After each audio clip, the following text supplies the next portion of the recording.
একটি মহিলা প্রতিদিন একটি মন্দিরে যেত এবং পুজো অর্চনা ভগবানের ভক্তি করত। একদিন হঠাৎ সে পুরোহিত মশাইকে বলে বসলো যে কাল থেকে আমি আর এ মন্দিরে আসবো না। পুরোহিত মশাই কারণ জিজ্ঞাসা করলো। তো মহিলাটি বলল যে এই মন্দিরে কেউ ভক্তি বা পুজো করতে আসে না, এখানে সব আড্ডা মারতে, ব্যভিচার করতে, এই ছোট ছোট কাপড় পরে এসছে দেখেন, এখানে কিভাবে ভক্তি করা সম্ভব? সবাই মোবাইলে ব্যস্ত, এখানে আমার ভক্তি হবে না, তাই আমি এখানে আর আসতে চাই না। তো পুরোহিত মশাই হেসে বললেন, ঠিক আছে, তোমার যা ভালো লাগে তাই করবে, কিন্তু আজকে যাওয়ার আগে তুমি আমার একটা কাজ করে যাও। তো বলল, মেয়েটি বলল গিয়ে কী কাজ পুরোহিত মশাই বলেন। তো পুরোহিত মশাই একটি সম্পূর্ণ ভর্তি জলের গ্লাস তার হাতে দিয়ে বলল যে এই গ্লাসটি নিয়ে তোমাকে এই মন্দিরের প্রদক্ষিণ করতে হবে, ধ্যান রাখতে হবে এই গ্লাস থেকে যেন এক ফোঁটাও জল নিচে না পড়ে, তুমি এই কাজটি আমার করো। মহিলাটি হেসে বলল, এটা আবার কী কাজ? এটা তো একদম ইজি, দেন আমি এক্ষুনি প্রদক্ষিণ করে চলে আসছি। মেয়েটি জলের গ্লাসটি হাতে নিল এবং পুরো ধ্যান ওই গ্লাসটার উপর রেখে জল যাতে এক ফোঁটাও মাটিতে না পড়ে পুরো মন্দিরের প্রদক্ষিণ করতে লাগলো এবং সে খুব সহজেই মন্দিরের প্রদক্ষিণ করলো এবং এক ফোঁটাও জল কিন্তু গ্লাস থেকে নিচে পড়েনি। পুরোহিত মশাইয়ের হাতে গ্লাসটি দিয়ে মেয়েটি বলল যে দেখুন পুরোহিত মশাই, আমি এটা করে ফেলেছি, এক ফোঁটাও জল কিন্তু মাটিতে পড়েনি। তো এবার পুরোহিত মশাই মেয়েটির দিকে দেখে হেসে বলল কি মা, এবার আমি তোমাকে দুটো প্রশ্ন করতে চাই, তো এই প্রশ্ন দুটোর জবাব আমাকে দিতে হবে। তো মেয়েটি বলল, বলুন পুরোহিত মশাই, কী প্রশ্ন?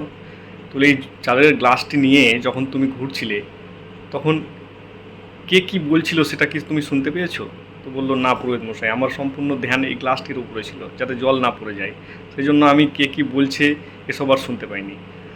তারপরে পুরোহিত মশাই বলল, আজকে কে কী রঙের কাপড় বা কতটুকু কাপড় পরে এসছে বা কে মোবাইল চালাচ্ছে এটা কি তুমি দেখতে পেয়েছো?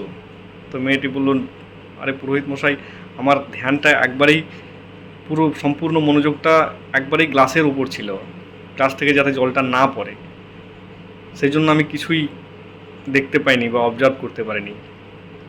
তো পুরোহিত মশাই হেসে বলল, তো দেখলে তো মা, তুমি এই মন্দিরে আসো ভগবানের কাছে ভক্তি প্রার্থনা করতে বা ভক্তি করতে, পুজো দিতে, কিন্তু তুমি তা না করে অন্যেরা কী করছে, কে মোবাইল চালাচ্ছে, কে ভক্তি করছে না, কে আড্ডা মারতে এসছে, কে কতটুকু কাপড় পরে এসছে, পরের চিন্তায় ব্যস্ত থাকো।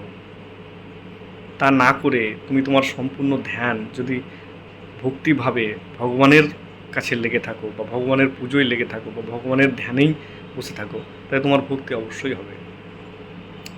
আমাদের ভক্তি আমাদের মনের মধ্যে, কে কী করছে কে কী না করছে এসব না দেখে না শুনে সম্পূর্ণ ধ্যান আমাদের বা সম্পূর্ণ মনোযোগ আমাদের ভগবানের প্রতি হওয়া উচিত, তবেই ভক্তি হয়। তো মেয়েটি বুঝতে পারলো, খুব লজ্জা পেল। তো মেয়েটি তো বুঝতে পেরেছে। আপনারাও আপনাদের যে জীবনে যখন কোনো লক্ষ্যে পৌঁছাতে চান, ভক্তি বা যে কোনো পড়াশোনা, তো আপনাদের সম্পূর্ণ ধ্যান সেই কাজের উপর বা সেই লক্ষ্যের উপর হওয়া উচিত। সেই কাজের বা লক্ষ্যের উপর পূর্ণ মনোযোগ থাকলে একদিন আপনি সফল হবেনই।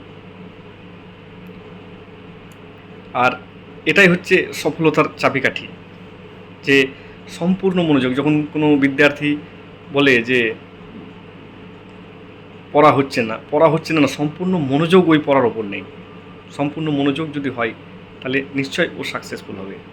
তো আমাদের জীবনেও বন্ধুরা তাই, যে আমরা সম্পূর্ণ মনোযোগ যখন কোনো কাজের ওপর না দিই তখন আমরা সফলতা পাই না, আর সম্পূর্ণ মনোযোগ দিয়ে যে কোনো কাজ করলেই আমরা সফল হই।